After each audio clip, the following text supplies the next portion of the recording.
कहानी का शीर्षक है बेटी का मायका। दरवाजे की खड़खड़ाहट की आवाज होते ही नम्रता की आंखें खुल गई। वह सो नहीं रही थी, पर खोई हुई जरूर थी। 15 दिन कैसे बीत गए उसे पता भी नहीं चला। रास्ते पर भी खड़े सूखे पत्तों से लेकर महकती हवाएं भी उससे सवाल कर रही थी, अब फिर कब लौटोगी। उसकी आंखें मोतियों से छलक उठे। साथ साथ ही माँ बाप बैठे थे, जो बहुत मुश्किल से अपने आंसुओं को रोके हुए थे।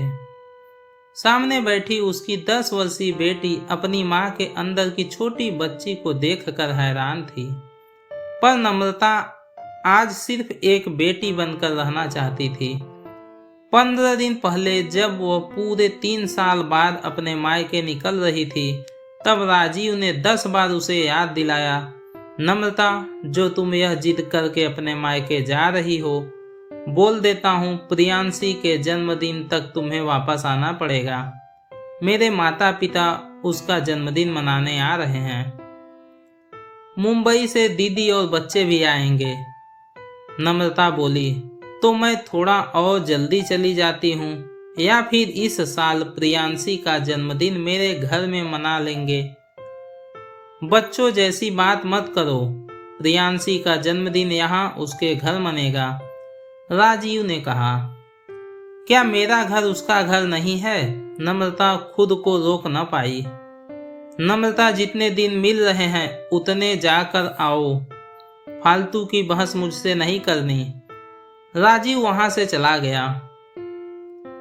नम्रता सोचती रह गई, क्या एक बेटी को उसके घर जाने के लिए समय और नियमों का पालन करना अनिवार्य है? क्या उसका मायका उसकी बेटी का घर नहीं? क्या बेटी बनकर इस दुनिया में आना गलत है?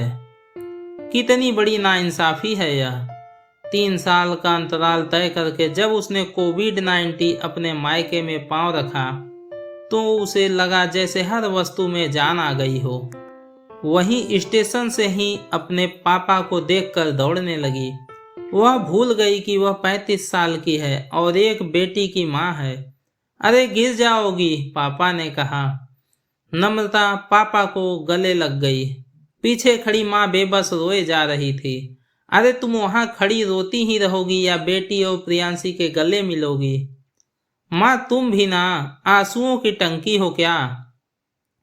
नम्रता माँ के गले लगकर खूब रोई। वह जैसे जैसे घर की ओर बढ़ रही थी, उसके मायके की हवाएं पूछ रही थी, कहाँ थी तुम? अब लौटी हो, याद नहीं आई? क्या बताती वह कि 3 साल कोविड और घर की जिम्मेदारियां निभाने में लग गई। सब रिश्ते बराबर थे, सब खुश थे, बस एक बेटी ही दब कर रह गई। उसने सबके लिए खुद के सपनों और इच्छाओं को पीछे रखना पड़ा। पापा, मैं गन्ना का रस पीऊंगी, गाड़ी रोकिए। नम्रता चहक उठी। नम्रता की बेटी अपनी माँ को देखकर हैरान थी। नम्रता ने अपनी माँ का हाथ कसकर पकड़ा हुआ था और अपने पिता के कंधे पर सर रखा हुआ था और बस बल बढ़ाए जा रही थी। आज तो माँ मुझसे भी छोटी बच्ची लग रही है, प्रियांशी ने खिलखिलाते हुए कहा। घर पहुंचते ही नम्रता की पसंद की सारी चीजें बनी हुई थी। नम्रता की जिद पर माँ ने अपने हाथों से खाना खिलाने लगी। माँ तुम्हारी तरह कोई नहीं खिलाता अब। मैं बड़ी क्यों हो गई माँ? जवाब कोई नहीं दे पाया। शायद जवाब है ही नहीं। शाम को नम्रता प्रियांशी के साथ खेलते खेलते जब गिर गई, तो उसके पिता उसके पैरों पर मरहम लगाने लगे। मैं ठीक हूँ पापा, पापा बोले। होगी बेटी, होगी, पर जब प्रियांशी को चोट लगती है तब तुम भी तो इसी तरह घबरा जाती हो। बच्चा 3 का हो या 30 का, माँ बाप को उतना ही फर्क पड़ता है। नम्रता पापा को देख रही थी। इन 15 दिन हर रात को नम्रता माँ पापा के कमरे में जाकर उन्हें जी भर कर देखती थी। वह इन लम्हों को अपनी आंखों में कैद कर लेना चाहती थी।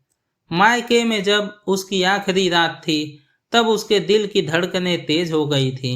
बचपन में वह ट्रेन की आवाज सुनकर और ट्रेन में बैठने के लिए उतावली हुआ करती थी, पर उसे आभास भी नहीं था कि वही ट्रेन उसे अपने घर से दूर ले जाएगी।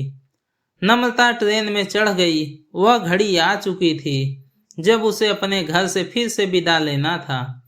वह जितनी बार पलट कर देखती, उसका मन करता सब छोड़कर भाग जाए अपने घर की ओर। पर अब वह एक बहू, पत्नी और माँ भी थी। ससुराल और मायके के आगे लड़की को न चाहते हुए भी ससुराल को चुनना ही पड़ता है। नम्रता आखिरी बार माँ पापा को देखकर अपने आंसू पीकर अंदर जाकर ट्रेन की सीट में बैठ गई। जौनपुर स्टेशन पर गाड़ी जब रुकी तब राजीव उसका इंतजार कर रहे थे। प्रियांशी को देखकर राजीव खुश हो गए। जब राजीव ने नम्रता से हाल चाल पूछा तब वह खुद को रोक न पाई। राजीव, कोई समझे ना समझे, तुम्हें तो जरूर समझना चाहिए। तुम भी एक बेटी के बाप हो। हर बेटी का हक होता है कि वह अपने माँ बाप के साथ समय गुजारे। और हाँ राजीव, मेरे जाने से पहले तुमने पूछा था ना, क्या 15 दिन कम होते हैं? जवाब यह है कि 15 दिन काफ़ी भी नहीं होते। राजीव को एहसास हुआ उसे नम्रता को अपने मायके थोड़ा और रुकने देना चाहिए था। अब से 1 साल अगर प्रियांशी का जन्मदिन जौनपुर में मनाया जाएगा तो अगली बार लखनऊ में मनाएगी। यह मेरा तुमसे वादा है, नम्रता का हाथ पकड़कर राजीव ने कहा।